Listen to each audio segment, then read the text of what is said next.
I can't see anything. Damn, we're off course. No, I can't see it. We're way off. On June the 1st, 1999, as an American Airlines jet prepared to land amid fierce thunderstorms, passengers knew they were flying into trouble. I don't know what made me aware, so doggone aware, that we were going to have a problem. Oh, no! Within minutes, their worst fears would be realized. Other one! Other one! Other one! Other one!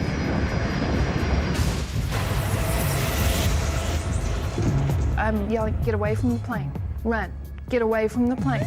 I don't know where we're at, but there's a road that goes around the airport. Well, we got a lot of people hurt. This film tells the story of a tragic and avoidable disaster. The investigation would reveal a lethal combination of pilot error, the devastating effects of severe weather, and a dangerous race to keep the plane on schedule. It would also uncover disturbing evidence of an industry-wide failing, one that could kill again at any time.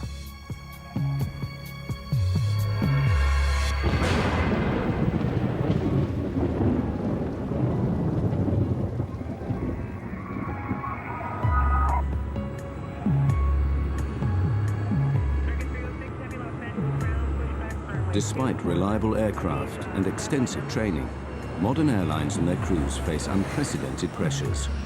Intense industry competition demands that the whole system, from the flight planners to the pilots, be efficient and on time. The stresses this can bring would play a vital role in the loss of Flight 1420.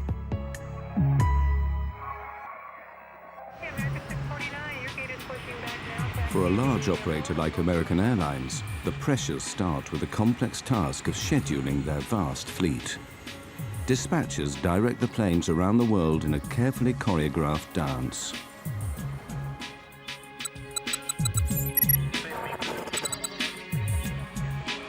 The strain of maintaining this efficiency affects the entire system.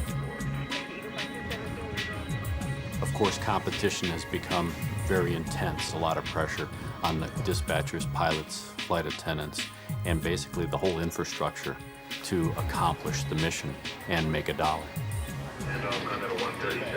Every effort is made to ensure that nothing disrupts these fragile schedules. But there is one variable that no airline can control: the weather.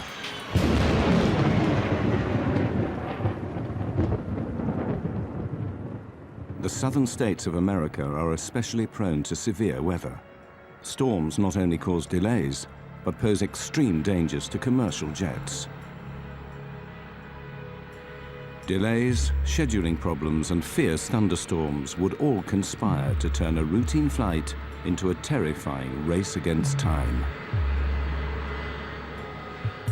On June the 1st, 1999, American Airlines Flight 1420 is running late. The movement of the storms, everything is sliding to the southeast. So yes, we do have a stormy evening headed our way. The delay of Flight 1420 put pressure on the pilots even before takeoff. The responsibility can fall on flight crews to keep a tight schedule on track. Dispatch, please. Yeah, it's Michael Arago. Crews have strict legal limits on their duty time. The first officer warned the dispatcher that they were in danger of running out of time. Duty time limit at around 11:16. The flight had to take off in the next hour or be cancelled. The pilots also became aware of another pressure caused by deteriorating weather near their destination. Pilots had a weather briefing that they got before they departed Dallas-Fort Worth, which provided the forecasts, the weather alerts. The dispatcher and the captain preparing for the flight looked at the weather information and thought they could get to Little Rock before the thunderstorms impacted. The 139 passengers just wanted to get home. I was traveling with my son and my daughter. We were coming home from our vacation. It was my daughter's first flight. The plane was late and there were a lot of delays, of course. It was tiring, it was frustrating, it was late at night. They soon began to sense that Flight 1420 was racing against the weather. As they called for us to board the plane, and they wanted us there and just to get on really quickly. Just get on, sit down, put your seatbelt on, we're going. They did mention that there was bad weather between us and Little Rock. They wanted to get ahead of the bad weather coming into Little Rock. Finally, over 2 hours behind schedule, Flight 1420 leaves Dallas. Unknown to the crew, the storms are already massing around Little Rock. 40 minutes later, 1420 is 100 miles from its destination. At this point, the voice recorder transcript reveals a calm and steady cockpit routine. American 1420, you gonna still want lower? So far, it's okay. So far, so good, ma'am. American 1420 will let you know. The first officer on American 1420 was a new hire. He had just recently completed training, and he had been paired on one of his first trips with this management captain. So now you had a very experienced pilot sitting in the left seat with the company, paired with a relatively new hire. Bushman and Origal are clearly relaxed as they plan their approach and landing. 25 for 24, set and armed. Think this stuff's gonna work out pretty well? Yeah, we're almost down to max landing weight. There's a moon out. Or a spaceship. Oh, it's the mothership. Center pump's coming off. All right. The pilots are keeping a close eye on the storms ahead. Onboard weather radar scans a cone-shaped area of sky in front of the plane. Potentially severe storms show up in red. There's your big wad diddly. Yeah, we got to get over there real quick.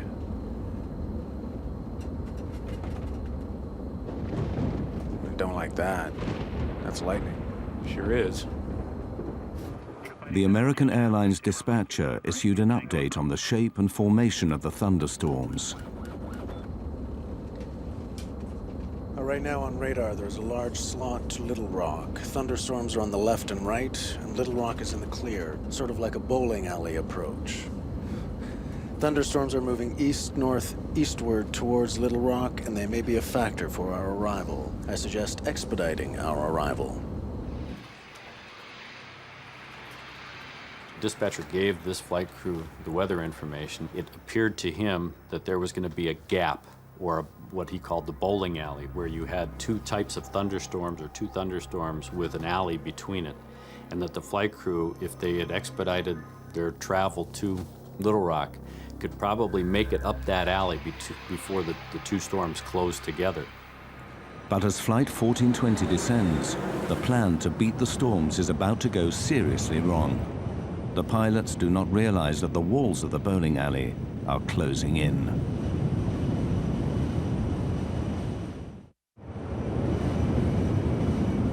The route flown by American Airlines Flight 1420 is flanked by treacherous thunderstorms, a corridor the pilots call the bowling alley.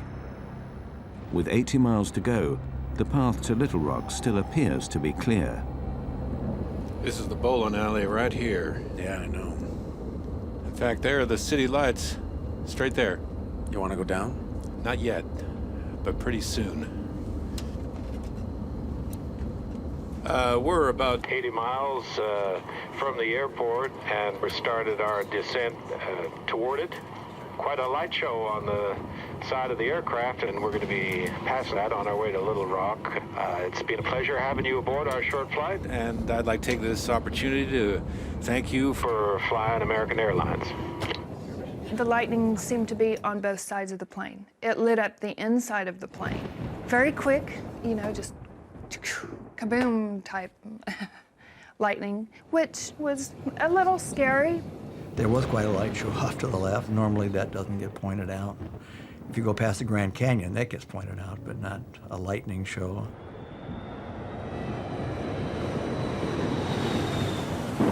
As the plane descends, transcripts of the cockpit voice recordings show that the pilots are aware of rough weather ahead. Descent checks complete. We got to get there quick. Yep. Sit them down early.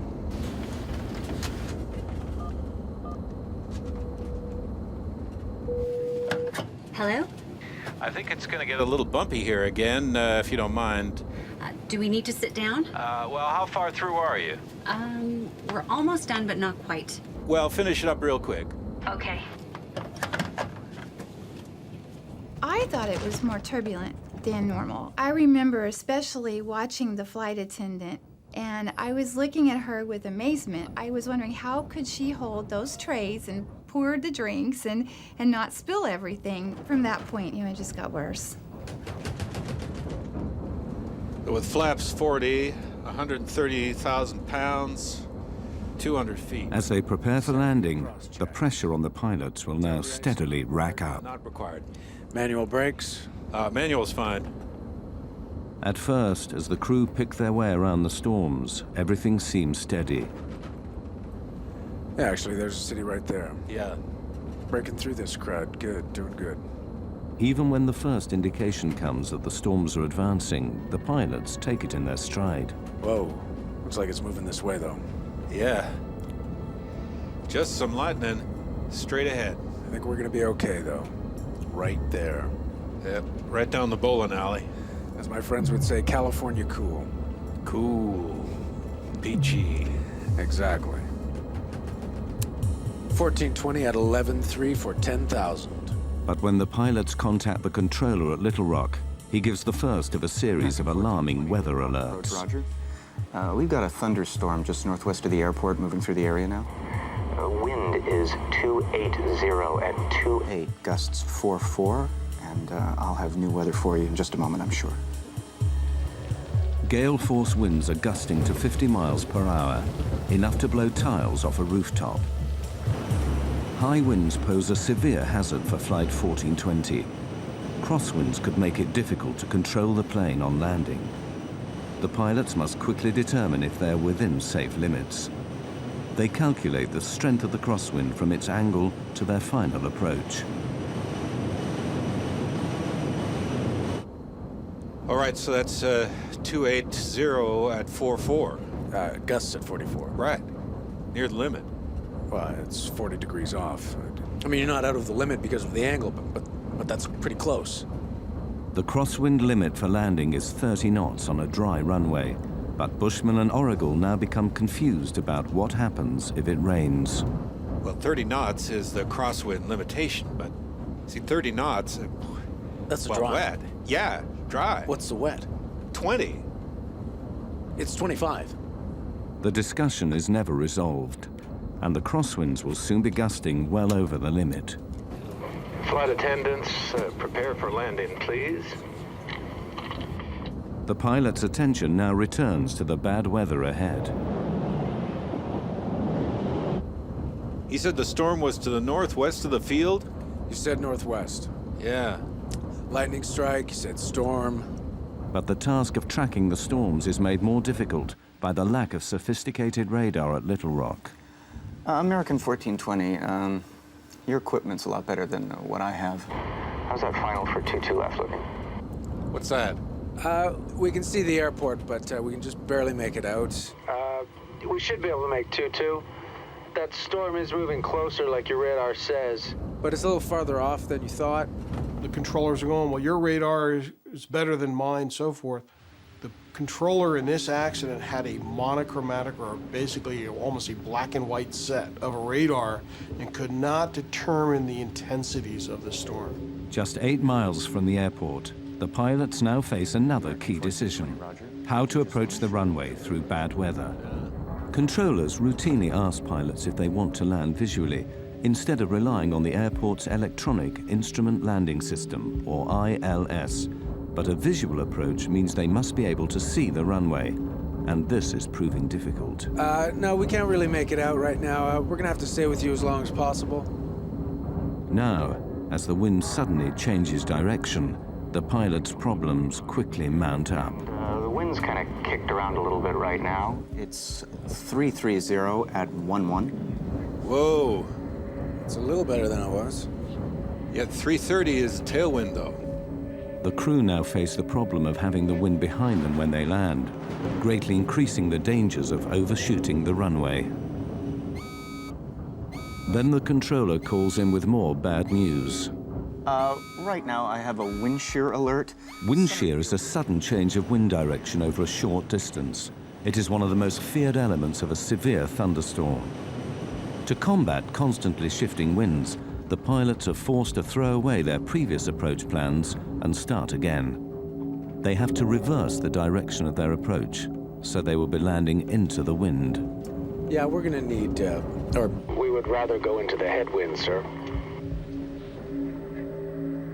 The pilot's decision to land in the opposite direction is a prudent move, but it will create serious problems. Okay, right turn 250. The long way around? Yes, sir. You're a little close to the airport. Yeah, right. 250, that'll work. As the pilots turn to their new approach, the aircraft's weather radar, which scans in front of the plane, loses track of the thunderstorms. Worse still, the turn delays landing by more than 10 minutes. And with every passing moment, the storms are growing in intensity. Runway 4 right, 111.3042. I think that was the airport below us. Yeah, right, okay. Switching runways, keeping track of the storms, all add greatly to the pilot's heavy workload. Okay, 2217, glide slope, intercept all the way down. Missed approached, right turn to 4000. Let's see, you got the airport, right? So Yeah, I don't have the airport. Well, I'm saying you've got the ILS. Yeah, I got the ILS. Airline pilots, they make their money when they're flying into bad weather. When the weather goes down, now all of a sudden the workload starts to increase because you have to factor in low clouds, rain, lightning, thunderstorms, wind. All of these elements start to bombard you the closer you get into the airport environment. American 1420, it appears we have a second part of this storm moving through. The wind now is 340 at 16, gust 34. With the storms worsening, the pilots need to make it to the airport as quickly as possible. You want to accept the short approach, keep it tight? Yeah, but if you can see the runway, because I don't quite see it. Yeah, it's right there. All right. See it? You just point me in the right direction, I'll start slowing down. Give me flaps 11. Damn, it's heading right over the field. American 1420, did you call me? We got the airport, but we're going right in between clouds. I think it's to my right, Off my 3 o'clock low, about 4 miles. American 1420, that's it. Do you want to shoot the visual approach, or you want to go out for the ILS? A visual approach will allow 1420 to reach the airport faster than one that depends on instruments. I can start the visual. If we can do it. American 1420's cleared, visual approach, runway 4 right. If you lose it, need some help, let me know, please. But a visual approach means the pilots must keep the runway in sight at all times. The transcripts now reveal rising confusion on the flight deck as the captain struggles to fix the position of the airport. Okay, did you notice something? Did you see the airport there? Where? There, okay, right. You're on a base for it, okay? It's right there. Well, I'm on a base now? It's like a dog leg. We're coming in, and there it is, right there. I lost it. You're downwind of it. It's right there. Well, I still don't see it. Just vector me. I don't know. American 1420, monitor 118.7, runway 4 right, cleared to land. The wind now 330 at 21. 18.7 will monitor, American 1420, thanks. Cleared to land, runway 4. See those red lights there. Now, what are they in relation to? There's the runway. There's 2 runways. Yeah, I know. See, we're losing it. I don't see how we can maintain visual. The pilots now have to abandon their direct visual approach and request help from Little Rock's instrument landing system. But this delays landing even further. Approach, American 1420. American 1420, yes, sir. Yeah, there's a cloud between us and the airport, and we've lost the field. We're on a vector. Well, basically, we're on the last vector you gave us. Which is like a dog leg, it looks like. American 1420, can you fly heading 220? I'll take you out for the ILS. This news footage shows the storm on the night of the crash. As heavy rain cuts visibility even further, Captain Bushman becomes frustrated. See, I hate droning around visual at night and weather without having any clue where we are. The thing that was really getting to me was I knew we were getting very low. I knew that the rain was not letting up and that we were being jolted around quite heavily. See how we're going right in the middle of this crap? Right. Approach American 1420. I know you're doing your best, sir, but we're getting really close to this storm, and we'll keep it really tight if we have to. The plane was rocking and rolling at that point. It was pretty doggone unstable. I don't know what made me aware, so doggone aware, that we were going to have a problem. I don't know what did that. As Flight 1420 lines up for final approach, they are heading straight into the heart of the thunderstorm. The crisis for the flight crew is about to get even worse.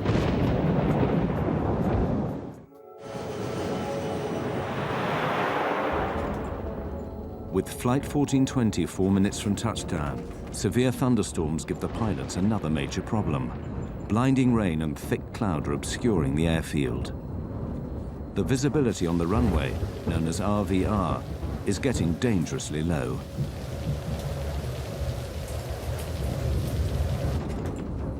We're going right into this. American 1420. Right now we have heavy rain on the airport. I don't have new weather for you, but visibility is less than a mile. And the runway 48 RVR is 3,000. Visibility is down to 3,000 feet. The pilots are unsure if it's safe to land. 3,000? Roger that, 3,000, American 1420. This is 4 right, correct? American 1420, that's correct, sir. And runway 4 right, clear to land.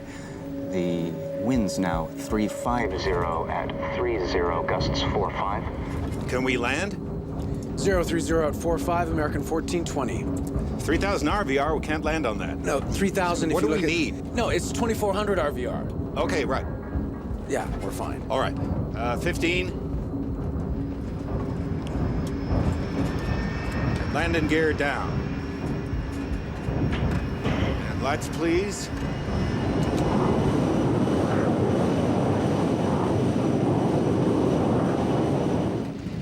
As we descended through a very dark black cloud. The rain seemed to be going horizontal. It was windy enough, apparently outdoors, that the plane was moving around a lot. I'd never done this before. I buckled up really tight, almost uncomfortably tight, and I was concerned enough. I put my shoes back on and got ready to go. There was something going on that made me very nervous. The crosswinds are way over the limit. The pilots could divert to another airport, but they don't, even as the weather gets worse. Wind shear alert. Center field wind 350 at 32. Gusts 45. North boundary wind 310 at 29. Northeast boundary wind 320 at 32. The jolts seemed to be much stronger than I'd ever felt. You could tell that the thunderheads were extremely close to the plane. I said words to the effect that if he tries to land in this weather, we'll crash. Flaps 28. Add 20. Then visibility falls drastically below the limit. American 1420, the runway 4 right RVR is now 1,600. Damn. The crew are rattled. Under pressure, they begin to make mistakes. Can't see anything. Looking for 460. It's there. Couldn't see anything. The wind was throwing the plane around so violently. I think it was enough of a crosswind that I was afraid we were going to land on the wing. We felt like we were going to tip over. I mean, it just felt that bad. You want 40 flaps? Yeah, I thought I called it. I knew the way he was jockeying the plane and the sounds of the engines that he was trying to get lined up for the runway, and I couldn't see it, and I couldn't see it, but I could tell we were close, and I kept thinking, where's the runway? 1,000 feet. 20.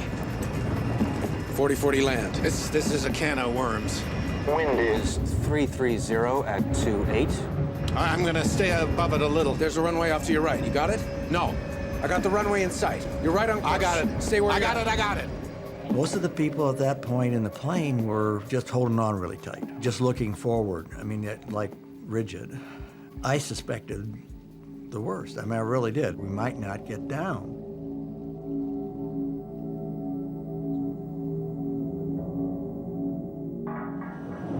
In the midst of fierce thunderstorms, Flight 1420 is about to land at Little Rock.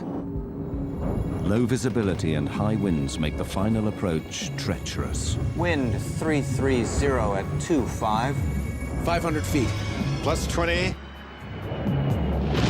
Wind 330 at 23. Damn, we're off course. No, I can't see it. We're way off. I can't see anything.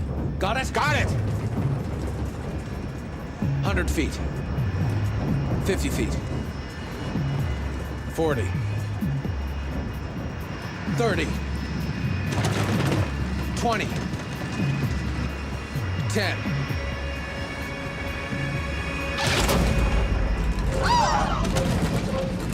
We hit the runway real hard. We didn't slow down. We're down. We're sliding. Oh, no. We were still going very, very, very fast. And at that point, I thought, we're dead. On the brakes!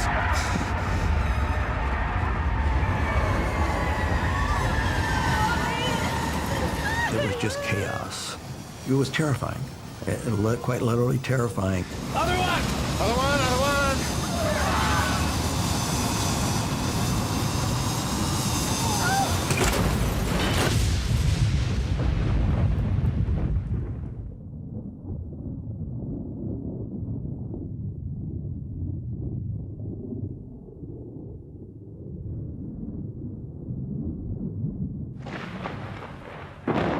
When the plane actually stopped, there was a moment of absolute, total silence. There was fire in front of me, and I could see debris, and it was silent. And I thought, oh my gosh, I'm dead. Well, I knew we were in deep trouble. You know, it's a process that started, and in some way it's got to end. It's going to end, and when it ends, how do I get out of here? Within those minutes, I heard a small scream, and I heard it get louder and louder and louder, like it was on a megaphone. And it hit me, that's my daughter. And it's like, oh, okay, we've got to get out of here. You know, we got to do something. The passengers struggled to get out before fire engulfed the cabin. I had a broken scapula, dislocated shoulder, and cracked ribs, and all sorts of stuff going on, but I didn't feel a thing. I just wanted to get out. I was not going to die in that thing. I got out of that plane probably in 10 seconds. It's like being in war. Go, go, go. I'm yelling, get away from the plane. Run, get away from the plane. Go, go, go.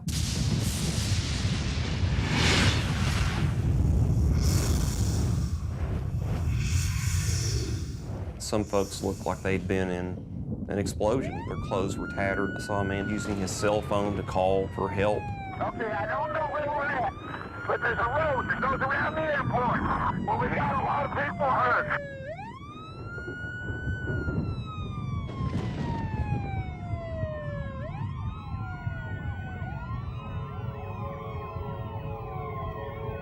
Traveling at over 100 miles an hour, the aircraft ran off the end of the runway, plowed down a 25-foot embankment, and slammed into a steel walkway. The plane was ripped into several pieces. The wreckage finally came to rest on the muddy banks of the Arkansas River.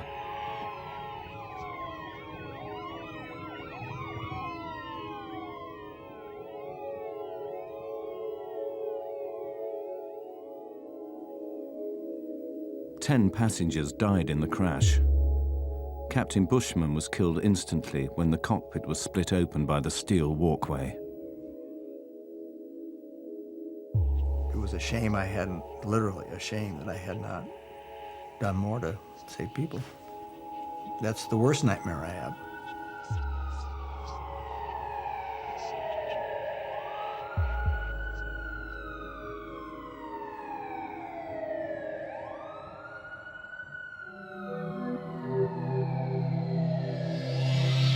The U.S. National Transportation Safety Board was immediately notified. Greg Fife was the NTSB's chief investigator. The night American 1420 happened, I received a phone call about 1 o'clock in the morning. from our communications center at the NTSB advising that there had been an aircraft accident at Little Rock, and there may be some fatalities involved. Fellow investigator Don Ike was quickly on the scene. There's a sense of adrenaline as an accident occurs like this, where you're being launched to the accident scene. And there's a strong urge to get there, to try to find out what happened, to document the facts so we can prevent it from happening. The NTSB set up a command center close to the site. They would spend the next 18 months piecing together the events that led to the crash. We did have a basic idea when we got on scene of what had happened. We just didn't know why. We knew the airplane went off the end of the runway. We knew that the pilots couldn't stop it. We knew that the aircraft was destroyed going through this catwalk. We knew that the subsequent post-crash fire killed people. We just didn't know why at that point. The NTSB worked backwards from the impact, piecing together the sequence of events from the final approach all the way back to Dallas-Fort Worth. The first question for investigators was why the pilots had been unable to stop the plane. Analysis of the tire tracks left by the skidding plane showed a complete loss of control after touchdown. When you look at the width of those tire tracks, you then see that the airplane wasn't going straight, but in fact was sliding sideways. Here you have this machine that weighs 130, 140,000 pounds. It has 100 or so people on it. It is sliding uncontrolled off this runway.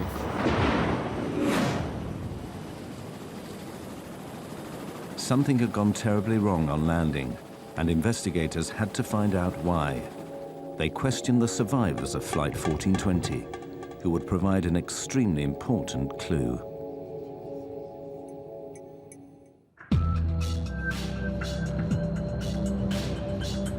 The NTSB investigators needed to find out why Flight 1420 had slid uncontrolled off the runway.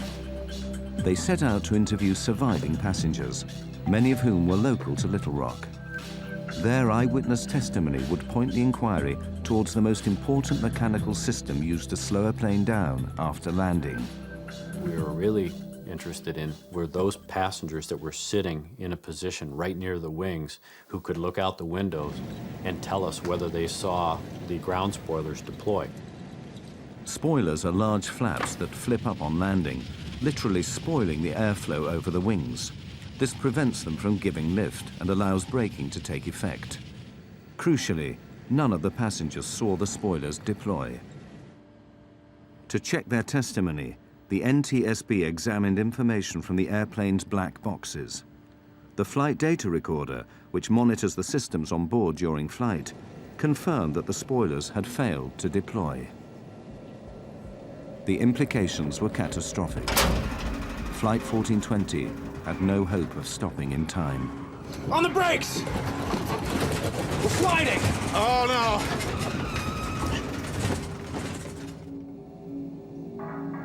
So was the failure of the spoilers to deploy a mechanical problem?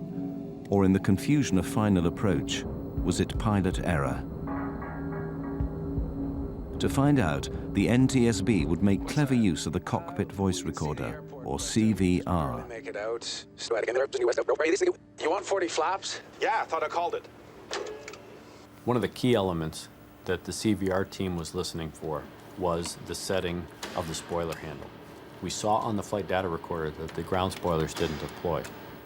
We wanted to know if the handle had been actually armed or not, and we were looking for a specific click sound. We couldn't find that sound on the accident CVR, which led us to believe that the handle was never in the armed position at touchdown.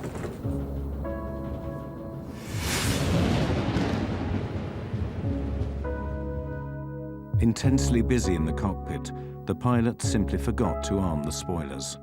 Had they deployed, the MD-80 aircraft might have overshot the runway, but it would have stopped before hitting the catwalk. The pilots had made serious and ultimately fatal errors, but investigators wanted to know why. They suspected that pressures earlier in the flight led to these mistakes. They turned their attention to the weather.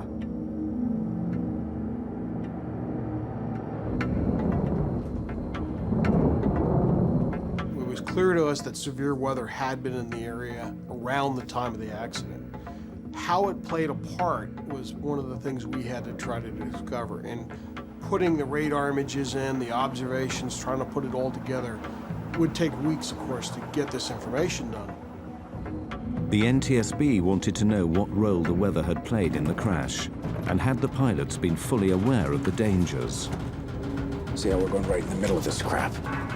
One of the concerns that all pilots have when they're trying to land an aircraft is, of course, making sure that the crosswinds that they may experience don't exceed the capabilities of either themselves or the aircraft. The wind's now 350 at 30, gusts 4.5. Can we land? This particular flight crew had a limitation, not imposed by themselves, but imposed by the company, and that was that they were not allowed to exceed a 10-knot crosswind on a wet runway. Crosswind limits are clearly stated in the operating manual. The crew of 1420 were flying beyond regulation limits.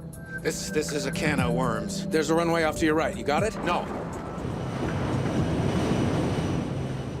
The effect of the winds can be seen in this NTSB animation, showing the captain's desperate last maneuvers. Winds definitely impacted the flight. If you look at the animation, you'll see them fighting the winds. Definitely not good. We're down. On the brakes. Other one. But when you start talking about a wet runway, thunderstorms, not good. But were the pilots of 1420 aware of the hazards posed by the severe weather? For the NTSB, previous accidents had made the dangers of thunderstorms all too clear. In 1994, a US Air DC-9 fell victim to wind shear in North Carolina. The plane stalled at 250 feet and fell from the sky. A Delta TriStar crashed after flying into the most severe kind of wind shear that created an intense downdraft of air. So, should the crew of 1420 have aborted the approach? There's the runway. There's two runways. Yeah, I know. See, we're losing it. I don't see how we can maintain visual. This NTSB weather animation overlays the path of the aircraft with ground radar images of the storm. Bushman and Origal landed in lightning, torrential rain and hail, and the crosswinds gusting well over the limit. Based on the information that we had from ground-based weather radar, the flight crew of 1420 should have been seeing the majority of that storm. They would have been seeing the leading edge going green, rapidly changing the yellow to bright red. I can't see anything. Looking for 460. As they progressed towards Little Rock, they started to paint the bad weather not only on their onboard radar, but they could see out the window lightning. And one of the key statements that this captain made, which basically summarized the entire flight, was the captain saying, I hate droning around visual at night in weather without having any clue where we are. I hate droning around at night when I don't know where I am. That was such a key statement. It was at that point, by an experienced 10,000-hour captain, that he should have abandoned the approach going into Little Rock and either gone to his alternate or made his way back to Dallas. But to make a statement like that and then continue an approach to an airport where you have a thunderstorm in progress over the airport is a recipe for disaster. But the pilots were not the only ones to be heavily criticized. As the investigation continued, American Airlines flight policy would come under fire, and an industry-wide scandal was about to be exposed.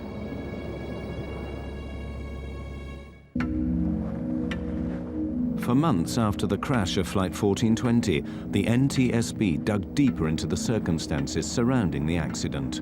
The question was, who would take responsibility? American Airlines were reluctant to admit that their pilots had knowingly flown into a severe thunderstorm. Initially, they tried to pin the blame on the controller at Little Rock. Americans started legal action against the authorities responsible for airport controllers. Americans' lawyers claimed that the crew of Flight 1420 had not been given all the current weather information. American 1420, your equipment's a lot better than what I have. How's that final for 22 left looking? But after interviewing the controller at Little Rock, investigators were unconvinced. It's highly unlikely that the flight crew wasn't sufficiently informed about the nature of the weather and the severity of the weather, not only en route, but of course during the course of the landing at Little Rock. The focus turned back on the pilots. Lawyers representing the passengers were determined to get American Airlines to accept liability for the crash. I mean, it is about money in a way, because you want to make them pay. Because I saw the letters that they would write back to my lawyer, minimizing what we had been through, minimizing my daughter's burns, cuts, the psychological effects it had on my son at age 15, and my daughter and me, and just minimizing everything. So you want to find a way to hurt him. Renee Solomons and many other survivors attended the NTSB public hearings held in Little Rock 8 months after the disaster. With the captain dead, the co-pilot was the first to testify. As we went off the end of the runway, I could see the runway lights coming up, and I knew we were going off the end of the runway. I couldn't see anything in front of us, and all I thought was the gear would collapse, and we would continue to slide. It's got to be okay. And then all of a sudden, I felt the impact. I followed it as close as I could. You bet. I mean, I wanted to know what happened. I went to all of the NTSB hearings. I was outraged. I was mad. For me, they didn't ask him the right questions. You know, I wanted to ask him, what were you thinking? Why did you all play chicken with our lives? The co-pilot's testimony was highly controversial. In his account of the final moments of the flight, he claimed to have told the captain to abort the approach, otherwise known as a go-around. Who can call for abandoning the approach? Either pilot. Did you call for a go-around at any time? Yes, sir, I did. It sounds like after reviewing the tape, you can definitely hear the go and the around. It seems like he talked the same time I did, and I looked over at him, and he brought the airplane back on course.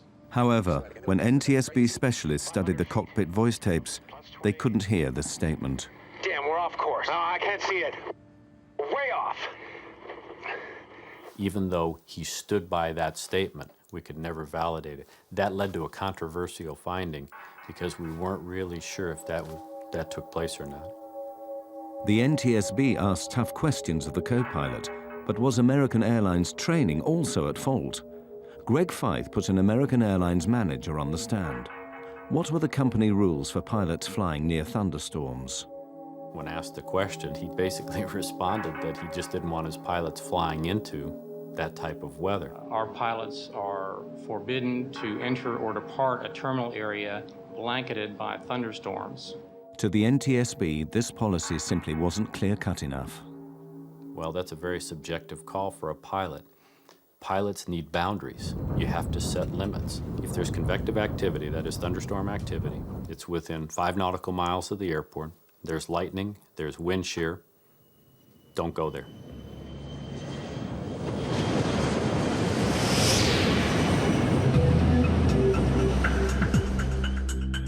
The deeper they looked, the more the NTSB found that flying into thunderstorms was disturbingly widespread.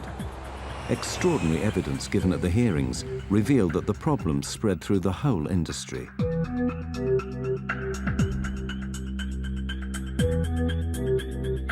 Expert analysts from MIT spent weeks recording the flight paths of planes landing at Dallas-Fort Worth.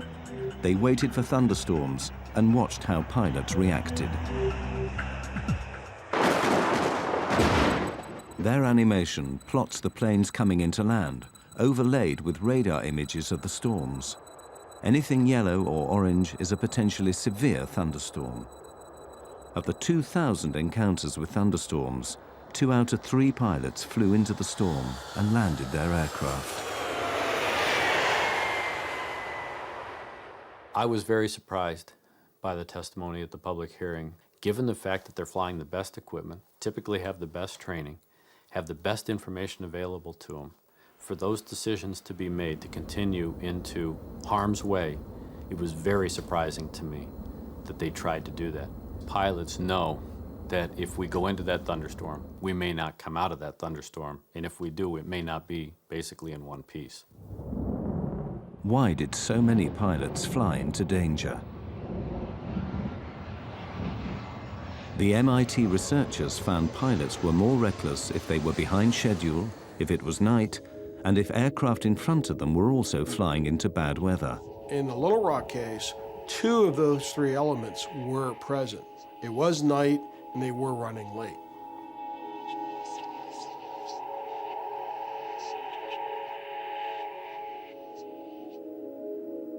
The MIT investigation was chilling evidence that the crash at Little Rock was part of a much wider problem. We're not seeing a major improvement, put it bluntly. There's a limited time for training. Weather was a significant part that set up the stage of this accident. We do not condone any operation to be conducted in such weather. It is a known severe weather hazard, and it should have been suspended, no operation. Ironically, it also emerged that new technology may be partly to blame for bad decision-making. We're desensitizing pilots. We're putting weather radar on board aircraft. We're putting wind shear detection systems on airplanes. Most of these systems only react when you're in the hazard. That time, it may be too late. But the root causes behind the crash of 1420 went even deeper. Why were the pilots so determined to land? Greg Feith found the answer back at Dallas-Fort Worth, before the flight even left the ground. There he found signs of a deadly condition in aviation known as Get-There-Itis. There may have been a sense of Get-There-Itis. The flight crew knew that they were pushing their 14-hour duty day. It had been a long duty day. The airport's right there. Let's try it. Let's see if we can accomplish the mission. Pilots are goal-oriented. We're mission-oriented. We will stick our nose in there to try and see if we can accomplish the mission. Sometimes we will accomplish that mission, but sometimes we get too far into it that we can't bail out. We don't have any more options, and bad things happen. For Flight 1420, the pressures of Get-There-Itis sparked a fatal series of mistakes and misjudgments. At the end of a long day, rushing to beat the storms and get the passengers to their destination, the crew of Flight 1420 made the basic mistake that cost 11 people their lives. They forgot to arm the spoilers. They were so busy trying to get the plane on the ground that they forgot to do what they needed to do. They didn't have time to do it. After the accident, American Airlines revised their checklist procedures. Both pilots must now confirm that the spoilers are armed, ready for landing. In October 2001, the NTSB published their report. They concluded that the 2 main causes of the crash were first, the decision to land in a thunderstorm, and second, the pilot's failure to arm the spoilers. American Airlines declined to take part in this film or comment on the findings.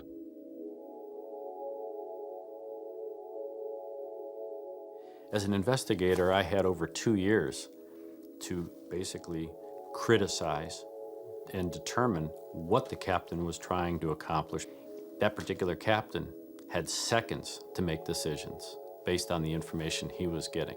And while it's unfair for an acts investigator like myself to start pointing the finger, I wasn't there. I blame them, but I'm not angry per se at them. I don't waste my time with anger on them. They'd got nothing but flack. You can understand it, but I can't understand a person, wanting to kill himself either. We've been out and visited his grave at the Air Force Academy a couple, 3 times, and the guy just got caught up in a bad situation. I mean, been there, done that.